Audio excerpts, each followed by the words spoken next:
So mga tol, kakatapos lang po ng laban sa Florida, USA sa pagitan ni former 4 Division World Champion Adrian Broner versus Blair Cobbs. Sa hindi po inaasahan mga tol, natalo po si Adrian Broner sa laban na yan. Tinalo siya ni Blair Cobbs via unanimous decision. Bumagsak pa nga po mga tol si Broner sa round 2. Dahil dyan mga tol, bumagsak na ngayon ang record ni Broner sa 35 wins and 5 losses and 1 draw. Habang umabante naman ang record ni Blair Cobbs sa 17 wins, 1 loss and 1 draw.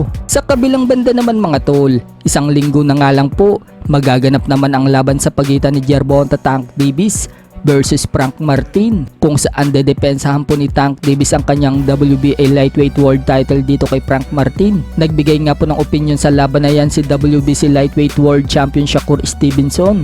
Tinawag po ni Shakur Stevenson itong si Frank Martin na si level boxer.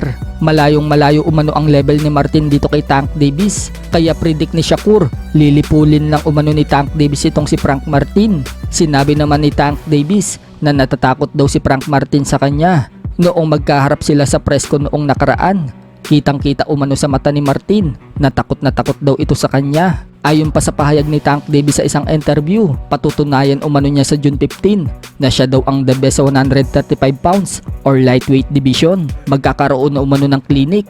So mukhang wawasakin talaga ni Tank Davis itong si Martin. At sa hospital talaga ang bagsak nito. Dagdag pa ni Tank Davis, stepping stone lang umano itong si Martin sa anumang gusto niyang gawin. So tingnan na lang natin mga tol kung ganyan ba ang mangyayari sa laban. Baka magulat pa tayo mga tol na bigla pa lang maka-upset itong si Martin. Pero iba din po talaga ang lakas nitong si Tank Davis at subok na matibay. Pero malay natin mga tol, makalusot pala itong si Martin sa puntusan.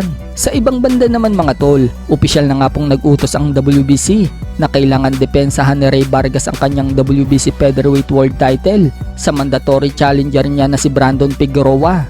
So kapag nakalusot itong si Figueroa dito kay Ray Vargas, ganap na siyang magiging 2 Division World Champion at malaki ang tsansa na makalaban niya si Naoya Inoue kapag umakit na si Inoue ng featherweight next year. Sa ibang balita naman mga tol, undisputed heavyweight world champion Alexander Usyk magbabalik sa cruiserweight division pagkatapos umano ng rematch nila ni Tyson Fury sa December. Yan po ang pahayag ni Usyk mga tol sa isang report. Nahihirapan daw kasi si Usyk na magdagdag ng timbang sa heavyweight. Kailangan pa daw umano niyang kumain ng kumain para bumigat. Ang hirap nga daw yang gawin at ayaw daw niya ng ganon. Kaya babalik na lang daw siya sa cruiserweight. 200 pounds nga po ang limit sa cruiserweight mga tol.